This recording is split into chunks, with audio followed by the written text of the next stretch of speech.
Welcome to our webinar on controlling illicit tobacco trade in Singapore, progress and challenges. To our viewers joining in our premiere on tobacco governance Facebook page, please feel free to share your insights and questions in the comment section, should you have any. We will try our best, the researcher and the secretariat, to reply directly to you. Today's research presentation is twofold. The first presentation will tackle the findings and policy insights from a research project examining Singapore's progress in controlling illicit tobacco trade in Singapore to explore its potential to accede to the WHO FCTC protocol to eliminate illicit trade in tobacco products. The second part of the presentation will tackle findings and policy insights from a case study on the public consultation for the standardized packaging measure and industry's use of illicit tobacco trade and tobacco taxation to oppose standardized packaging. To present, we have none other than Ms. Gayle Amul. Gayle currently serves as the Advisor and Chief Communications Officer at Research for Impact, a Singapore-based social enterprise. Prior to this, she was a research associate at the Lee Kuan Yew School of Public Policy of the National University of Singapore for 5 years and senior analyst at the RSIS Center for Non-Traditional Security Studies at Nanyang Technological University in Singapore for 3 years.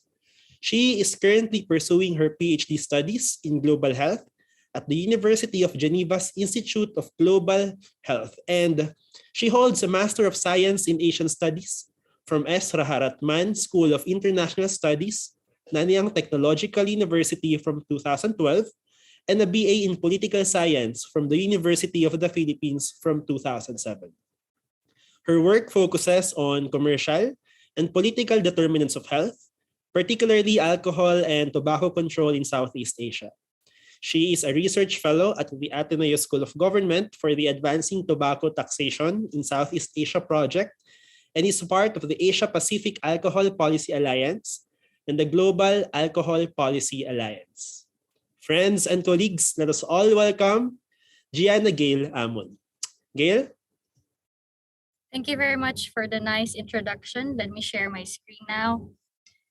First, let me go to the first paper on progress in controlling illicit tobacco trade in Singapore. It will be an overview of Singapore's policies to counter illicit tobacco trade vis-a-vis the WHO Framework Convention on Tobacco Control Protocol to eliminate illicit tobacco trade. So firstly, it is a description of the policy measures that have been implemented by Singapore to address evasion of its tobacco tax system through illicit tobacco trade vis-a-vis the protocol. As a background, here is a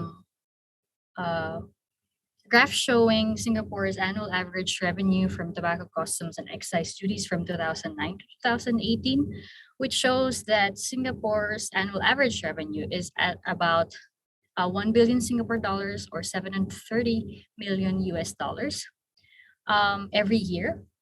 And it also shows us that tobacco revenue from all these years are actually higher than any of the other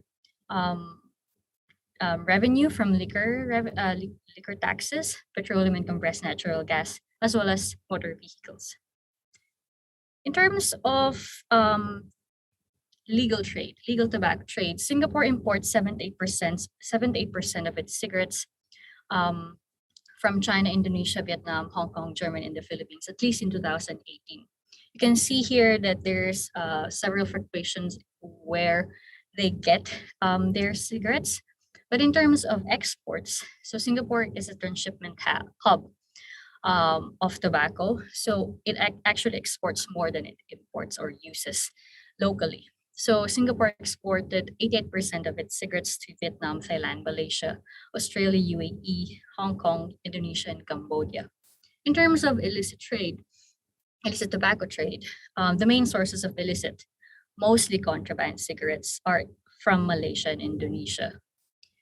And one of the key incentives identified from previous reporting or for previous estimates is that smuggling cigarettes into Singapore is because of the price difference between legal and cheaper illicit cigarettes. because Singapore has the costliest cigarettes in the region so far. In terms of methods, as mentioned before, it is a descriptive review using the WHO FCTC Secretariat self-assessment checklist for the protocol. And the time period where we looked at the documents and policies is from 2009 to 2018 for the past 10 years. And the documents reviewed included policy and regulatory documents, government press releases, including seizure reports and statistics, market research, civil society monitoring reports, public consultation archives, WHO reports, and World Custom Organization reports as well. So here are the main articles that are covered are part of the checklist, including the general obligation, supply chain control, offenses, as well as international cooperation. It covers several um, policies, including licensing, due diligence, tracking and tracing, record keeping, security and preventive measures, sale on the internet, free zones and international transit, as well as duty-free sales. It also covers offenses, seizure payments, disposal or destruction of seized goods, as well as special investigative techniques. And of course, international cooperation, which includes general information sharing and enforcement information sharing. Actually also covers international cooperation, including general information sharing, enforcement information sharing, which includes the regional expert group for regional, Singapore's involvement in the regional expert group for regional illicit tobacco enforcement package and World Customs Organization regional intelligence liaison offices in the Asia Pacific. So for example, in September 2018, the Australian Border Force, acting on export notification from Singapore, actually intercepted one container that has departed from Singapore and found or seized 10.2 million pieces of cigarettes falsely declared to be instant noodles.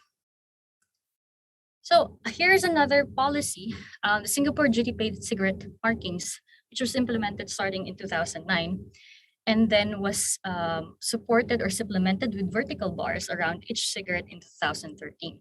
So these markings were developed to increase the effectiveness of Singapore Customs anti-contraband cigarette operations. These are fiscal markings to increase compliance with tax laws, and anyone who brings in legal tobacco products for personal use needs to declare them to Singapore Customs. However, one issue with this is this policy was supported by the tobacco industry, and it does not pass the scream test of what tobacco control advocates would call the scream test. However, in 2013, Singapore rejected Codentify, which is the preferred track and trace system by the tobacco industry, or it's being promoted by the tobacco industry. And Singapore decided that it will consider track and trace systems that are independent of the tobacco industry instead. Another policy that covers the protocol is the Free Trade Zones Act. So it covers supply chain control, including record keeping, regulation of manufacture and retail in free trade zones, particularly what happens within free zones and the international transit, as well as permit and control measures for international transit or transshipment. And the Goods and Services Tax Act, on the other hand, also covers supply chain control, particularly banning GST relief for tobacco products. So there are no duty-free tobacco sales in Singapore whatsoever. The Tobacco Act, in addition, covers the supply chain control aspects of the protocol, including licensing for import, wholesale, and retail of tobacco products, due diligence, as well as the ban on internet sale of tobacco products. It also covers several offenses, and as well as suspension, and revocation of retail licenses within Singapore under the Health Sciences Authority. You can see here the number of suspended and revoked retail licenses from 2006 to 2020.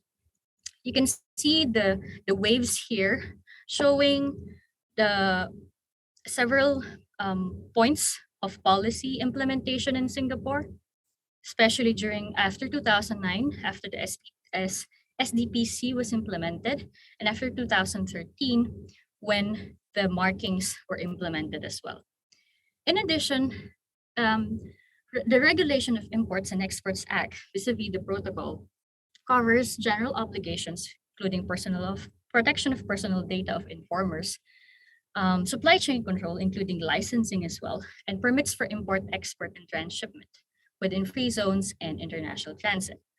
It also covers several offenses. I will not go into all the offenses that are covered by all these policies.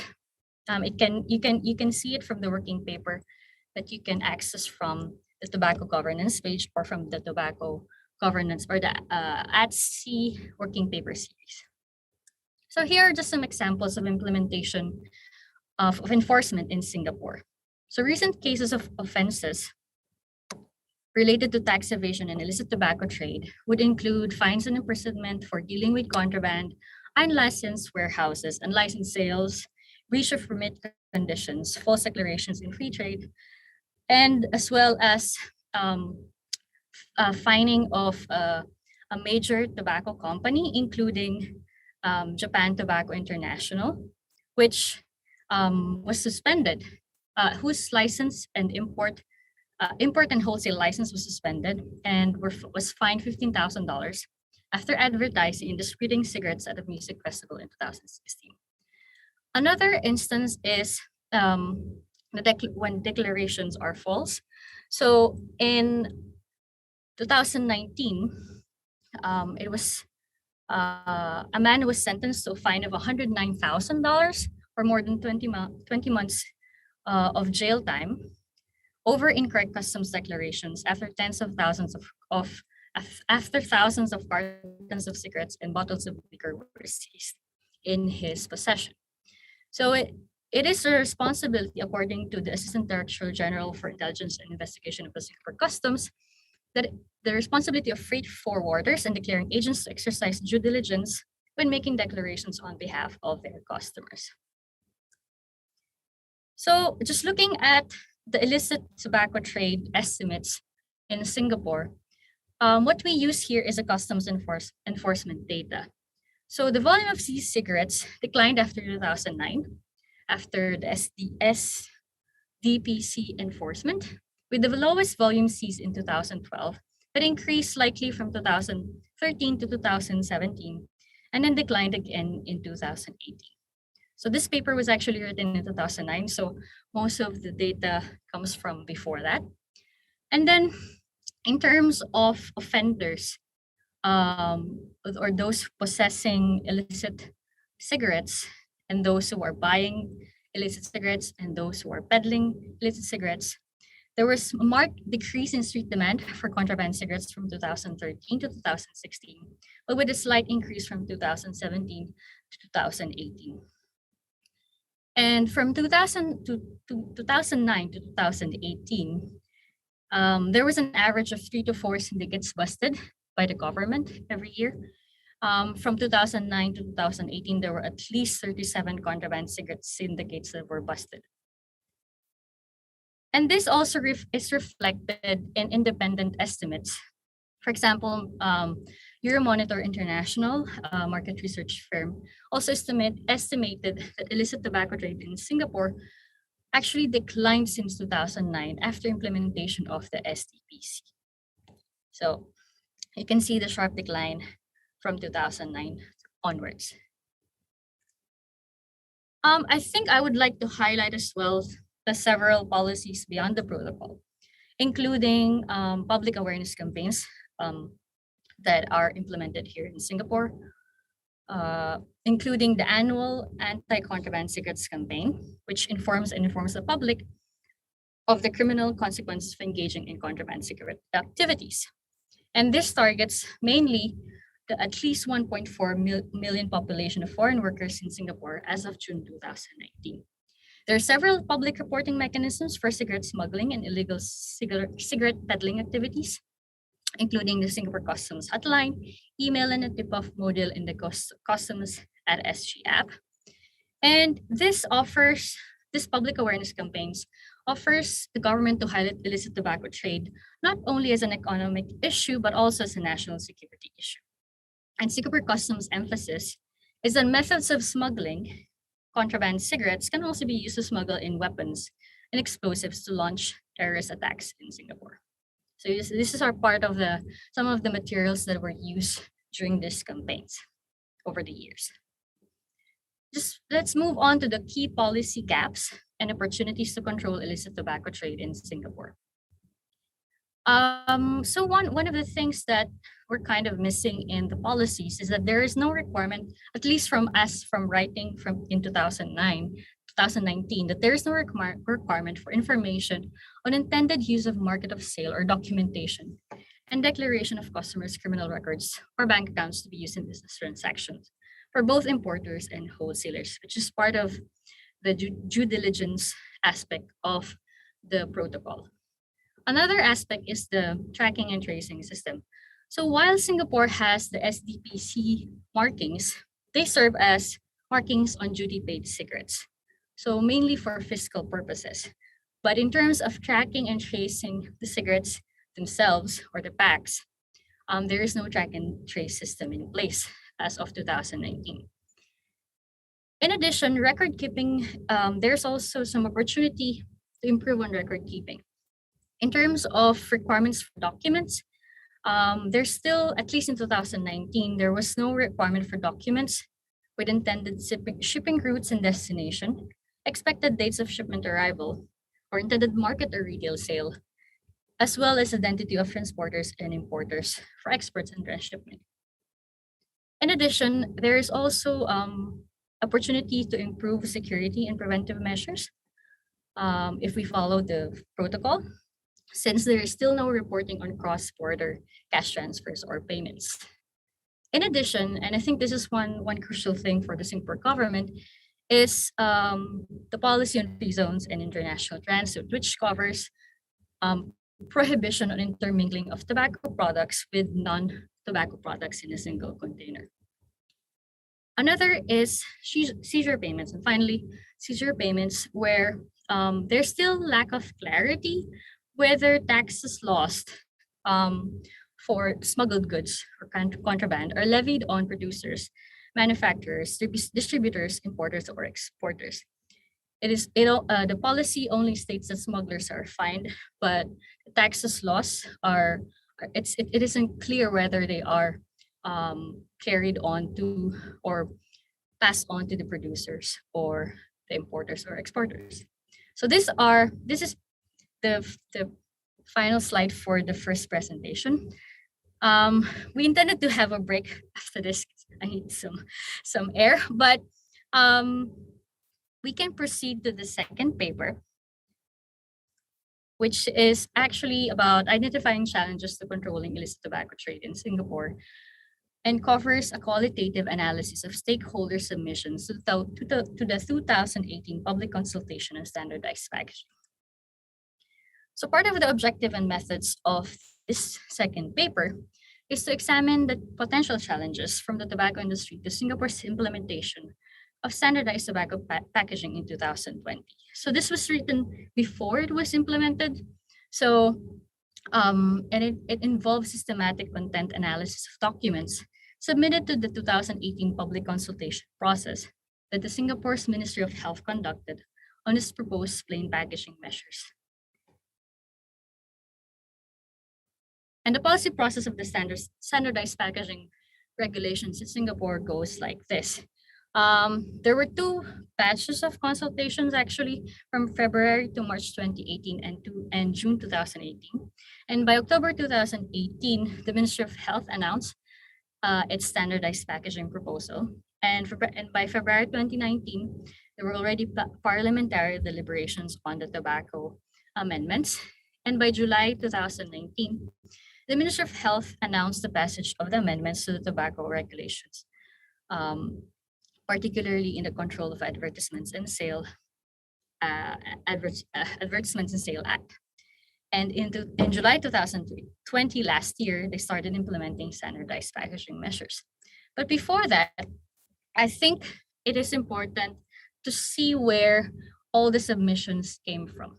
So this shows a map of the home countries of all the policy actors that were opposed to the standardized packaging in Singapore. And all of them, except Belarus, has tobacco trade relations with Singapore. So you can see they're all over the globe, which is very interesting because, and a lot of them are in Europe as well. But majority are still within Asia. Like 17 actors are from Singapore and Malaysia. Several are from the Philippines, the UK, and the US. So policy actors opposed to the standardized packaging in Singapore. In terms of classifying them, one of the first thing that I did was check them with previous profiles of third-party lobby groups, astroturf groups, and front groups of the tobacco industry. And this, in the whole, among the policy actors that made submissions to the consultation, only 18 policy actors have been previously profiled as such. So out of the 73 policy actors that were involved in the submission, only 25% have been profiled before. And it is quite interesting to see the different classifications of these policy actors. Several of them are actually from government institutions and even legislators in other countries, including Indonesia and the Philippines. Of course, there would be the usual chambers of commerce and industry associations. So, and manufacturers associations, there would be intellectual property rights groups, and this has been seen before in other consultation submissions in other countries. There are external consumer interest groups, of course. Notably, there are no consumer interest groups within Singapore that actually submitted to the consultation. There are several retailer associations, both within and outside of Singapore. There are, interestingly, there's also representatives from the aviation industry, as well as research organizations. Of course, the tobacco industry, both local and multinational. And even the packaging industry, design and advertising agencies, and even tobacco industry related but nonprofit organizations. So the most common argument in the submissions is that plain packaging will increase illicit tobacco trade, particularly smuggling contraband, which is the main problem in Singapore, as well as bootlegging and counterfeit tobacco, which is not really a problem in Singapore. So 64 policy actors, at least 88% of those who submitted submissions have cited illicit trade. Six policy actors linked illicit trade to tax evasion specifically and the tax gap from revenue losses due to price competition and downtrading. 5 policy actors link illicit tobacco trade with organized crime, particularly human trafficking, drug trafficking, money laundering, and terrorism financing, which is a huge concern in Singapore. 5 policy actors pointed out the economic costs of illicit trade, and only 5 actually cited health inequalities, health outcomes, and the health risk from illicit tobacco trade. So this is quite interesting because tobacco is essentially a health issue. And the concern about trade among the policy actors is quite massive. And it's been a known argument by the tobacco industry. And this is just a map of all the policy actors that actually use illicit trade to frame their arguments and opposition to the plain packaging measure. I will not go to each one of them, but you can see the diversity and also how they're networked together. And I think it is important to also look into other arguments against standardized packaging outside of trade and taxes. So aside from tobacco being, or framing tobacco as a trade investment issue, even though it is a health issue, there are also arguments using trade barriers, intellectual property rights, and investment rights, including the whole notion of free trade, technical barriers to trade, violation of intellectual property rights, and even using Singapore's bilateral trade and investment treaties.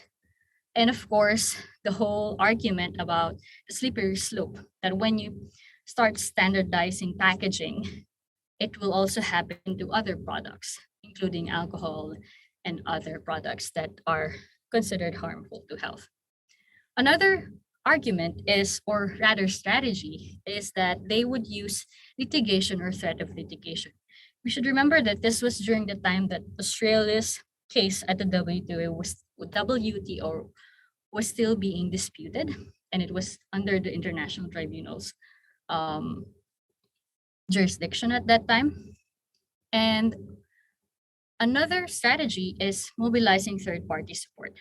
Um, if we go back to the other slide about all the other actors, you would see there tobacco farmers associations, domestic manufacturers associations, and retailer associations. And another thing that is quite interesting is that all of them who use the illicit trade frame also cited policy failure of standardized packaging measures in other countries that have implemented standardized packaging, which is interesting enough because there's also opposing evidence that it is actually a success.